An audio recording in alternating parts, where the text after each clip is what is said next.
So for this video, what we're going to do is we're going to have a look at analog signals and how the PLC in general, but more specifically the FX5U PLC, how it handles an analog signal. So I suppose so far all of the signals that we've looked at in other videos are digital signals. Okay, so let's just have a look at the different types of signals that we have and what they are, and I suppose look at some examples of them in the PLC. So there's three types of signals generally that we deal with the PLC. So there's a digital signal.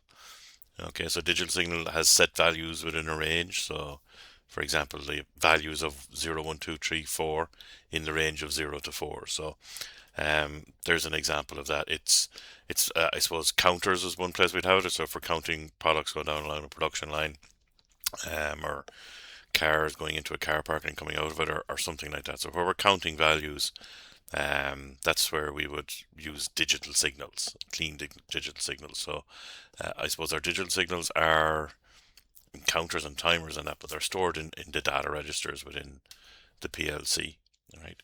And within the digital signals, there's the specific set of digital signals that we generally use, that which are the binary signals. So they're specific because they have set values of 0 and 1 within a range of 0 to 1.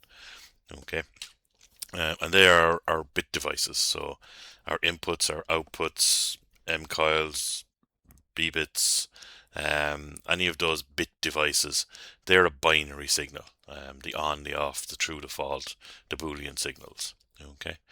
It is worth noting, I suppose, and pointing out, but I've given the example here of for the digital signal of 0, 1, 2, 3, and 4 as the values. They don't have to be whole numbers. It's one mistake we commonly make. So they could have values of 0, 0.1, 0.1, 0.2, 0.3, 0.4. So they don't have to be whole numbers, but they are set values, and we can only have those values. So for that red digital signal that we have there, that there is no 2.5. It's either 2 or 3. Okay. So they're the set values within the range, and the binary is obviously the set of 0 and 1. Okay. The third type of signal, and the one we're going to discuss a little bit now, is the analog signal. So an analog signal can have any value within a range. We often we often describe it, or it gets described as a continuous or a varying signal. Okay. So I mean the binary and the digital ones that we look at there, they're continuous signals. They're on all the time. They're varying because they're changing. Okay. But the analog signal, that the key thing with that is it has any value within a range. Okay. So this one could be 1.1157677, or whatever value it might be. Okay. Analog signals are the likes of pressure, temperature, flow rate. All right. So they're the types of signals that can be the analog signals. Okay, there is I suppose, a rule of thumb that we use when we're trying to figure out a signal, whether it's digital or analog, or a reminder, maybe you could call it, and that is that if we count the values, then that's a digital signal, right? So we count the number of people in a room, we count the number of products on a production line. They're digital signals. Okay, whereas if we measure it, it's an analog signal.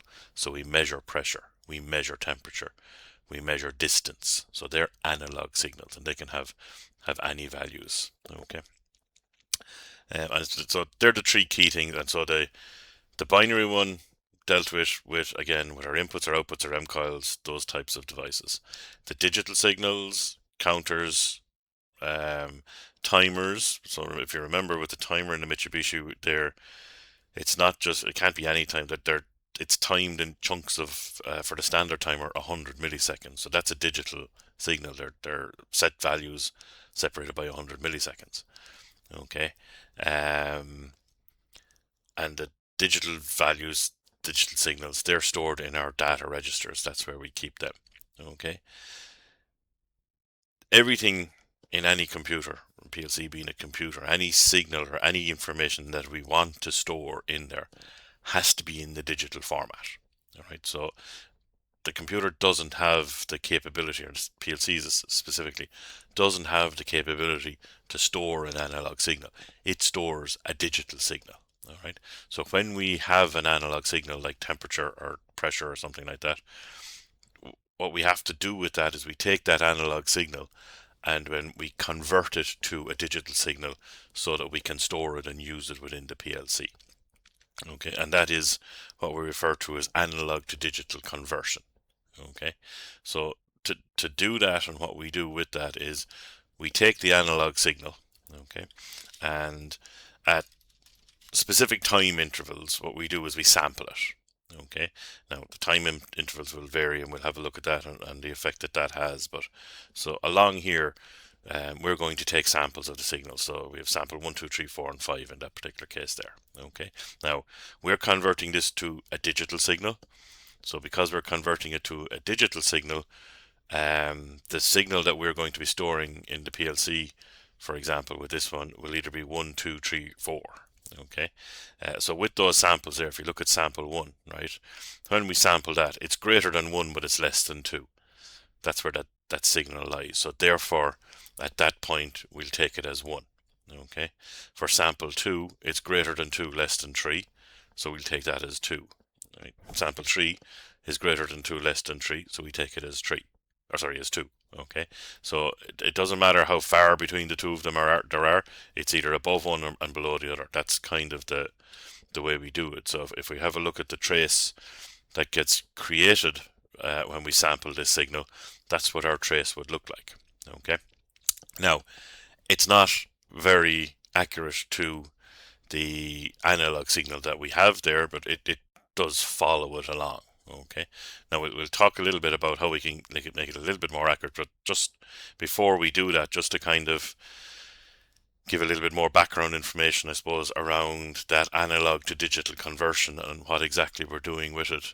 We have this little setup here. So this is a 4-bit analog to digital converter. Okay, so essentially, and there are varying types, but the basic operation of this is we have 4 op amps here.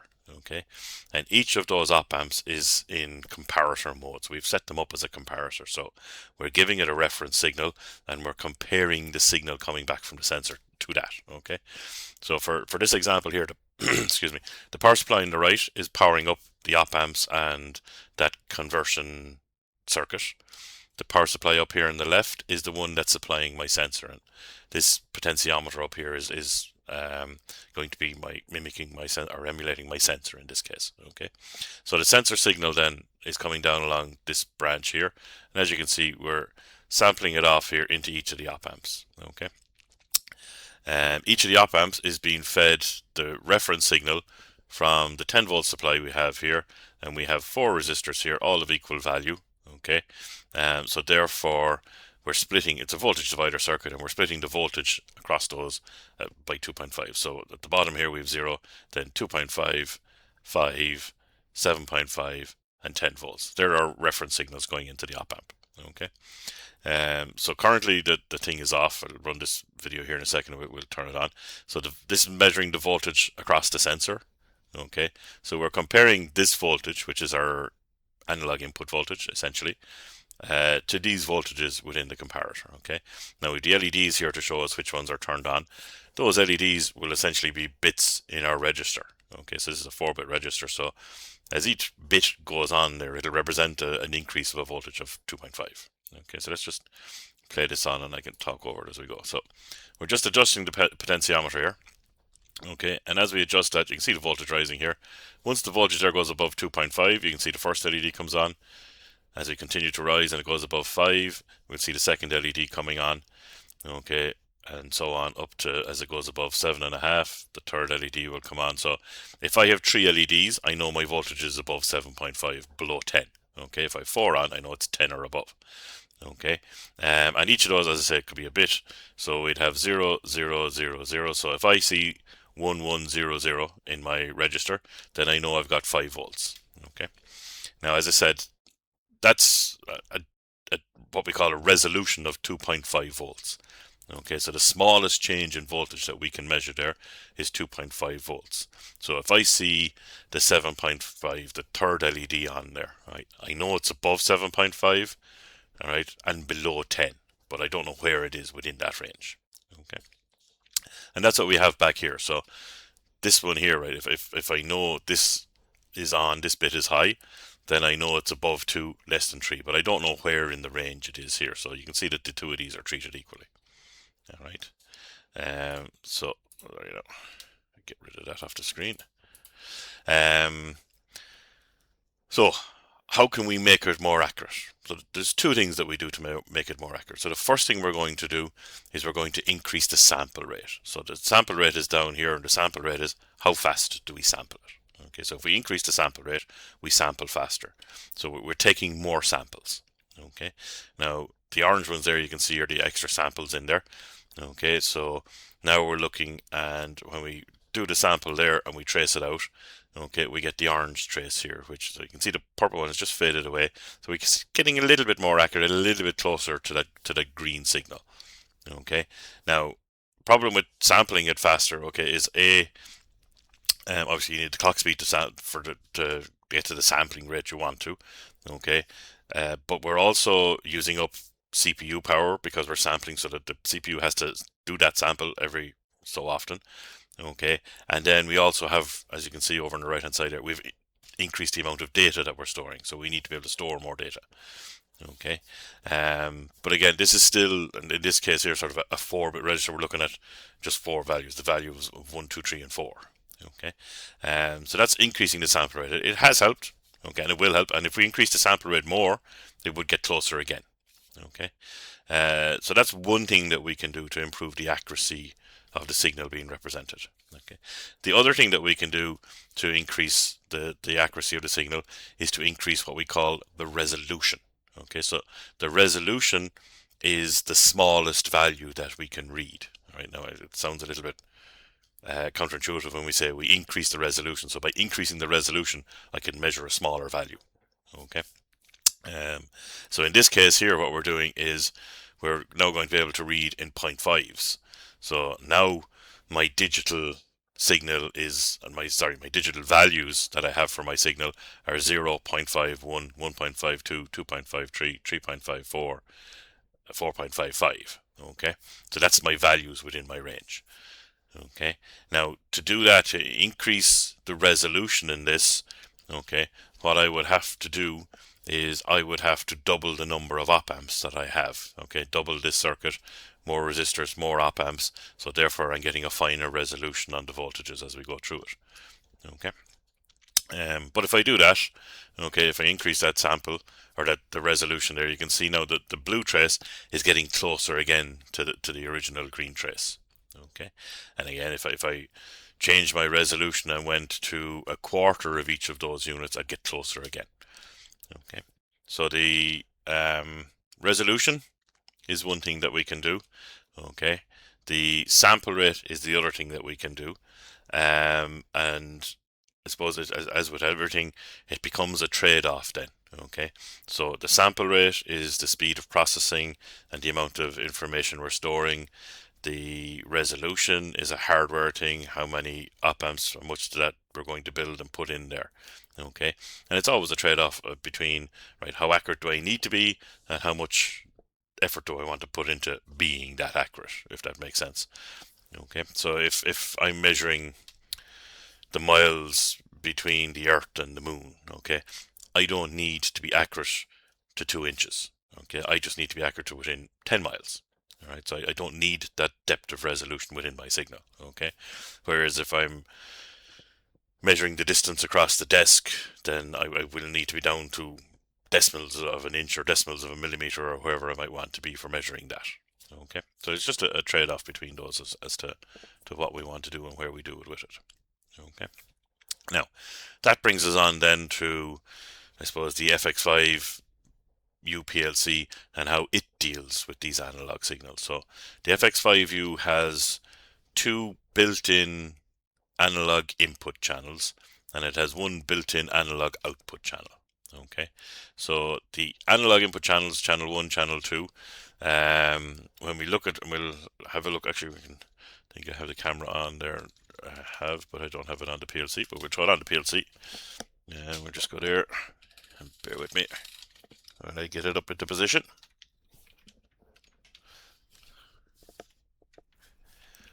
Okay, over there a little bit. So just over here on the right hand side. Okay, so the store that's on the PLC, I've just removed that there. Up here there's a terminal block, and that's our our analog, built-in analog channels. Okay, so over there we've got 5 terminals. So the AD here is analog to digital. That's our inputs, and we have channel 1 and channel 2. The V minus here is the common for that input. Okay, and then on the right hand side here we have the 2 terminals, the DA, which is digital to analog. That's um, our analog output channel. Okay, we'll talk a little bit more about analog output and how we deal with that in a later video. Okay, but again, we've got V plus, we've got 1 channel on the output, and then the V minus is the 0. Okay, or the common. Okay, so analog signals in industrial systems, there's 2 standards. It's either 0 to 10 volts DC or 4 to 20 milliamps. Okay, and they will vary. They each have their own advantages and their disadvantages. Different systems will run. Some have analog, the analog current, some of the analog voltage.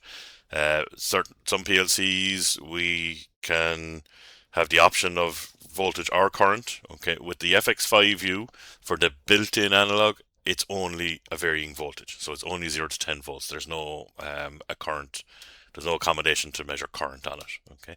Now you can get add-on analog channels that we can pop on with the FX5U, and we can get current ones, we can get voltage ones, or we can get combinations for those. Okay. But just the built-in ones themselves, they're just voltage for the input and for the output. Okay. So that's the 0 to 10 volts that we're looking at down here on the analog input. Okay. So what the PLC and the ADC, the analog to digital converter within the PLC, it takes that 0 to 10 volts and it equates it to, or gives it a resolution of 4,000 units or counts, we're going to call them. Okay, so 0 to 4,000 counts represents 0 to 10 volts. Okay, and that's what we're showing here. So the 0 to 10 volts on the horizontal here, 0 to 4,000 counts is what will be stored in the PLC, and it is a linear relationship. So if I have 2,000 counts, there's 5 volts on the analog input. If I have 7.5 volts on the analog input, I'd have 3,000 counts in the PLC. Okay, and that value, that 0 to 4,000 counts, that value is stored in a special data register. Okay, so each analog input channel has its own data register. So channel 1, the information for that one is stored in special data register 6020, and for channel 2 it's stored in special data register 6060. Okay, now there's a number of data registers around the analog channels for doing different things like changing sample rates and times and averaging and a lot of different things. We'll have a look at some of that in a second. Okay, but the specific one for the value that it equates to whatever voltages on the terminals are 6020 and 6060 for each channel. Okay, the analog output, as I said, we'll talk more about how we get a vary the output signal, but it does the same thing in the digital to analog conversion. It has a special data register 6180. It has a varying count between 0 and 4,000 counts, and that will equate to 0 to 10 volts on that output. Okay, so when we're taking a signal off the output, we just connect one side to the output back to 0, and the voltage comes from the PLC in that particular case, unlike digital outputs where we have to supply an external voltage. Okay, but that 0 to 10 volts being equated to 0 to 4,000 counts, that gives us a resolution of 2.5 millivolts. So each count in the register is equivalent to 2.5 millivolts on the terminals. All right, so that's our resolution then for the analog input and output channels on the FX5 CPU. Okay, so this is just an extract from the manual here that gives us that kind of information about the analog inputs. And again, this is the analog, the built-in module. As I said, you can get add-ons that'll do more for us on that. So 2 points, 2 channels, 0 to 10 volts DC. All right, that's the input resistance internally in the PLC. Okay, it goes into our, so it's referred to here as the digital output. All right, so we have our analog input and our digital output. Okay, that digital output is the data register. All right, so it's where we store the value of the analog signal coming in. All right, so it's a digital output from the ADC, from the analog to digital converter. Okay, it's not an output from the PLC, it's an output from the analog to digital converter. Okay, so here's the digital value, 0 to 4,000 counts, max resolution 2.5 millivolts. Okay, and then the variation on depending on temperature, etc. Okay, so that's for our input channels, and there's similar information there for the output channels. Okay, so for the output channels, we have a digital input. So for the output channel, we would put a value into that data register, that special data register 6180. So we would put an analog, or sorry, a digital value into that, and then it'll give an analog output from the PLC based on that value. Okay, so that's kind of how it works. Now, what we're going to do is we're going to go over to GXWorks. We're going to set it up. All right. So just on the system I have here, again, I have the two analog input channels wired up, and this here is the analog output channel. Okay, and we'll have a look at what we have them hooked up to in a second. My two V minuses, then I've just tied them back and brought them back to zero. Tied together, brought it back to zero. Okay, so on the GXWorks, all right, because the digital processing sampling on the analog channels and the calculations for setting up an analog output, there's a reasonable computational load on the PLC for doing those. They're turned off by default, so if we want to use them, we got to turn them on. Okay, so we're going to do that in the parameters. So I've just opened up a blank project here. I've set it up to communicate with my PLC, so I've set my IP addressing and my communications and all that. And then we're just going to go into set up the analog stuff in it. So down here in the parameters, and then the FX5 CPU parameters, and then down to the module parameters. Okay, so we would have gone in here before to the Ethernet port and set up our IP address and that kind of thing. So in here as well, if we just go down, we'll see analog input and analog output. So we'll just double tap on the analog input there first. Okay, and you can see here we've got two channels. Okay, and at the moment they're both disabled. Okay, so we're going to just enable the two of these. That means that it's going to read that voltage now and give us back a value. If we left them disabled, we can put a voltage on the terminals, but we'd never get a value back in the registers from it. Okay, other stuff that we're not going to do it today now, but other stuff you can go in here then is you can go in and set up scaling. You can set up alarms if the value goes too high or too low, or changes too fast, or does something like that. So there's lots of different settings that we can change within here. Okay, but for now we're just going to take the raw signal in and look at the raw signal. Okay, so I've enabled the two of those. So I've enabled channel 1, channel 2. So I have a thermistor and an LDR connected up to those two channels. So that's why I'm turning the two of them on. So we'll just have a look at the two of them changing there. Okay, and the other thing I'm going to do then is I'm going to turn on the analog output. So again, I have at the moment I have just a little DC fan hooked up there, so that as we give it an analog output, we'll see the speed of the fan varying as we change it. Okay, so for the FX5U, to turn on the analog output, we need to turn on two settings. So the first one is the conversion, so the digital analog conversion. All right, so that's to allow it to do the computation, to do the conversion. And then the second one is actually to turn on the actual output itself. Okay, so we allow it to convert it, and then we turn on the actual output itself. Okay, so we'll apply that. All right. Now we're not going to do. I'm not going to write any program just yet. Okay, so what I'm going to do is I'm just going to write that to the PLC. So again, I've done my connection and stuff. So I'm going to write to PLC. We're going to write the parameters on the program. And we'll execute that. Yes to all. And again, because I'm changing parameters on the program, or sorry, parameters on the PLC, I'm going to get this, make sure you reset the CPU. Because if we don't reset the CPU, those parameters won't take effect until we reset it. Okay, so we'll have a look at that here and I'll show you. So special data register 6020 is my analog input 1, and special data register 6060 is analog input 2, and then special data register 6180 is analog output. Okay, so you can see there's, if we start watching here, the values on this are 0. because I haven't reset the PLC yet. So they're all 0 there, even though I've hooked something up. And just to show you here, so if you see there, you can just see on the label there, LDR is in channel 2 and the fan is in the output, so the thermistor's in channel 1. So let me just go down here to my little analog module to show you what we have here. Okay, so here we have our thermistor. Here we have the LDR. That's the fan, so we'll see it spinning, hopefully, and I just have those little strings on it there so we can see it blowing. I also have an LED that's just hooked directly up as well. Now, it's not connected at the moment, but I can connect that into my analog output as well so that we can see the LED just getting brighter and dimmer and stuff like that. Okay. Now, what I'm going to do here is I'm going to try and do now split screen. So we'll put that over here to the right, and we'll put this on the left. So you can see the values are 0 there. It doesn't matter what I do with the LDR, if I cover it or not, the value doesn't change. Same with the thermistor. If I grab it and heat it up, nothing happens. Okay, because I haven't done the reset. So again, actually we'll do it. I think I have it set up for a software reset here, so we'll do the software reset. So remote operations, and we're going to reset the PLC, execute that.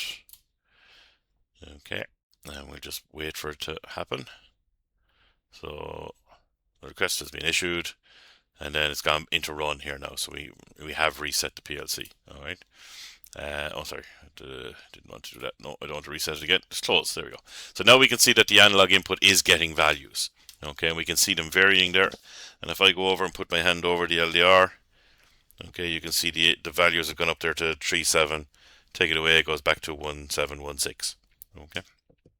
So we can see the analog input reacting to that. Okay, and that's a changing voltage. So if we pull up our calculator, we can do a quick calculation. Let's call that, what have we got there? We'll call it 1670. It's hovering around that, so 70 counts. Multiply that by 0.025 because it's 2.5 millivolts. Okay, and that's 25 millivolts I have there, isn't it? It should give me 41 volts. We don't want that, so let's try that again. 1670, okay, by 1670 by 0.0025, which is 2.5 millivolts. It give me 4.17. So 4.17 volts is what I'd measure across that analog input channel if I was to go measure it there now. Okay. Now you can still see the output is 0, okay, because we haven't done anything with the output yet. Okay. So what I'm going to do here is I'm just going to take the analog input signal and I'm going to send that directly to the output. Okay. So we'll go up here, we'll put in an SM400, so just an always on contact there. And then we'll do a move. So MOV, so we'll move the value from 6060, which is the LDR, and we'll put that in SD6180, which is my analog output. Okay. Now you can see, we'll just go full screen on this here again for a second. So you can see that the predefined comments already in there. So this is the channel 2 digital output value. So remember what that means. We're putting an analog signal into the converter, and then the converter is given out that output value into the PLC so that we can read it. Okay, and the same for the output. We're giving a digital value into the digital to analog converter, and it gives us out the varying voltage. Okay, so we're going to convert that. And we're going to write that to the PLC. Now I don't need to write the parameters again, so we just uncheck them.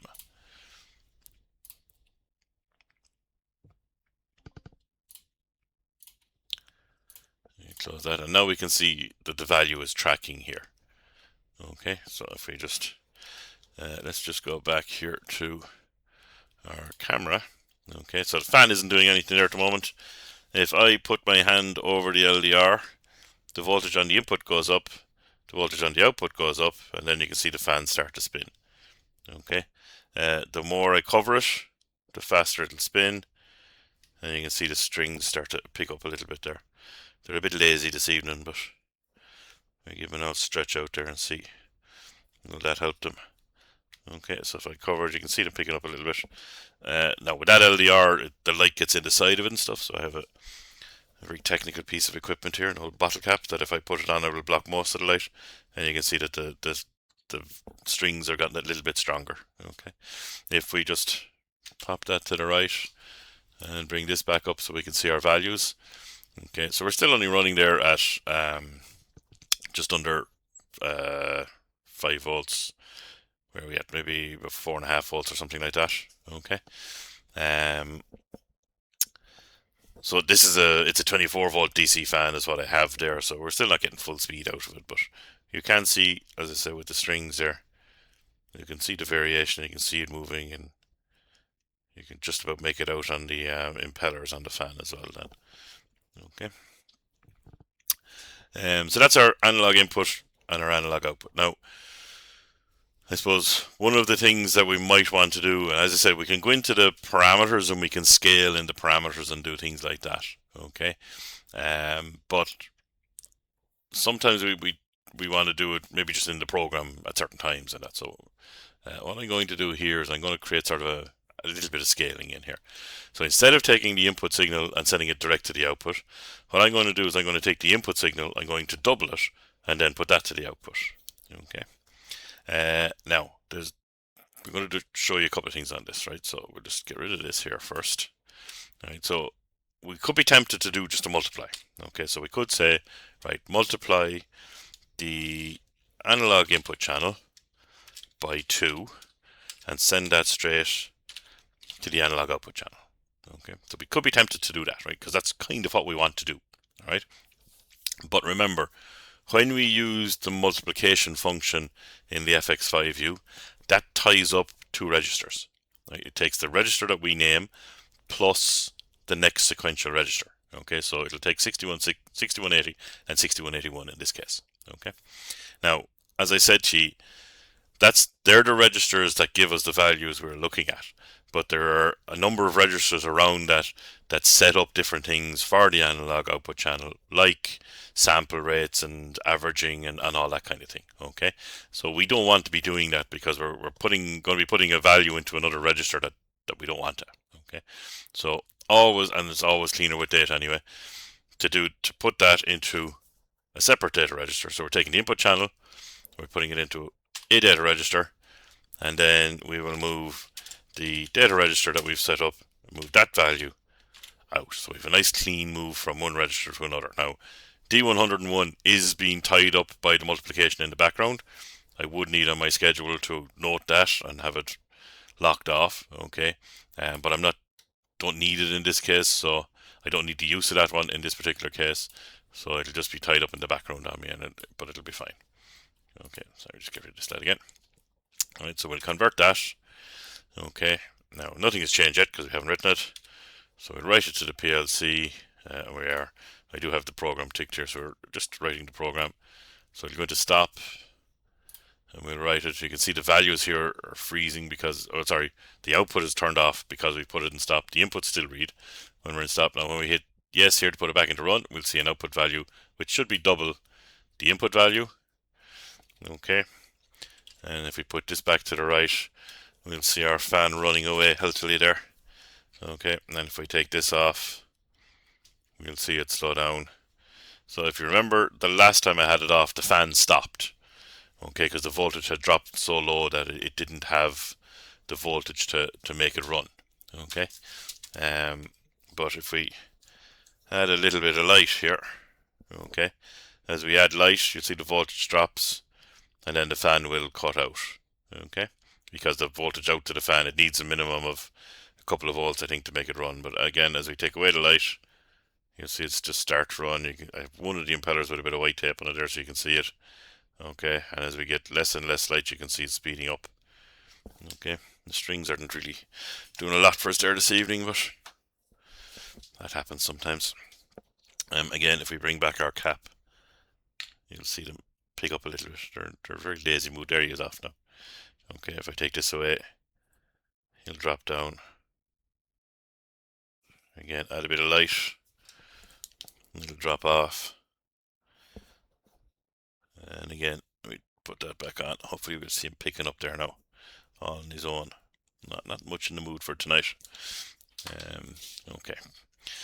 So what I'm going to do just for a minute is I'm just going. Oh, there he's off now. Look at that. He just had a bit of an inertia in him. I'm just going to change the output signal. So I'm just going to rewire the output terminal. So I'm just going to put the PLC. So I'll go back to this here for a second. My remote operations, and we'll just do it here. I'm just going to put the PLC in stop. Okay, that'll turn off my output there. So my output channel is off now. So I'm just going to, as I said, I have that LED on the right hand side. I have that pre-wired, but it just, as I said, I only have one output channel here. So we'll just take out the fan out of it, and I'll put the LED in to that analog output, and we'll just be able to see the LED varying in voltage then. So there's a very limited current coming out of the output channel here. Okay, but again, it's 0 to 10 volts coming out of it. Okay, and so we just pop it back into run. I'm just going to take this guy off for a second. Alright, so we put it back into run, and we'll start to get our output again. Okay, so you can see the LED is quite bright. Okay, we're going to have to take we're going to change things a little bit here, because the multiplication by 2 is obviously giving us that LED pretty much at full brightness there. So I'm going to go into the program here. So instead of having a set value of 2, I'm going to change that to another data register. So we'll go data 110. Okay, and then I can put data register 110 here. We'll convert. We'll write to the PLC. And the LED went off there because we are stopping the PLC to write. Then we put it back into run. And my LED didn't come back on, right? Because data register 0, when we reset and run like that, data register 0, excuse me, the initial value for it is 0. So we change that to 1, and we can see we're still getting a pretty bright light, but what we'll do is we'll shine a little bit of light onto the old LDR, and as we shine the light on the LDR, you can see the LED gets dimmer and dimmer. Now, it's not because I'm shining light across it. Okay, you can just see that the LED gets dimmer and dimmer. Okay, because we're dropping the voltage on the analog output. Right. So that's just a very simple little circuit where we can be varying the light depending on our daylight sensor. So as when we have daylight, the light's off, and as we get to dusk and into night, the lights come up. Okay, but we can have it varying coming in, so it's like a lux sensor on it essentially. That's what it is. Okay. Now, so for the way I've set it up here, I can't put a value of 0.5 into that because it's an integer. I'd have to set up as a real number if I wanted to put decimals in here. But instead of multiply, because it's still quite bright at that light level there, instead of multiplying, I could divide and use the divided value then, so I could scale it in that direction. Okay. In fact, why don't we just go and do that? Okay, so we're going to divide that by that and then send that out. Convert it and write it. Okay, so we'll be able to scale it down a little bit. Or I suppose we should use the term attenuated. Again, the initial value when we go back into run is 0. So if we divide by 1, it's just a 1-to-1 ratio. If we divide by 2, we should have the output. You can see the lights dropping there because we halved it. If we divide by 3, we'll bring it down again. Okay, so now in the ambient light conditions I have now, I get nothing. And as I cover it then, you can see it starts to brighten up again. Okay, so that's allowing us to scale it using the multiply divide functions within the program itself. And using a data register like this, that's allowing us to kind of calibrate the light level and stuff and do that with it as well. Okay. So that's our analog signals, analog input, analog output, setting them up. We'll talk more, I suppose, about the analog output from the point of view of how do we make that vary and what's going on in the background there. We'll talk more about that later on when we talk about PWM and a few other things like that. Okay, but for now, that's just giving us an idea of what is an analog signal, how does the PLC treat the analog signal in general, in most PLCs, and then just the specifics for setting it up within the FX5U. How do we do that? Okay, thanks.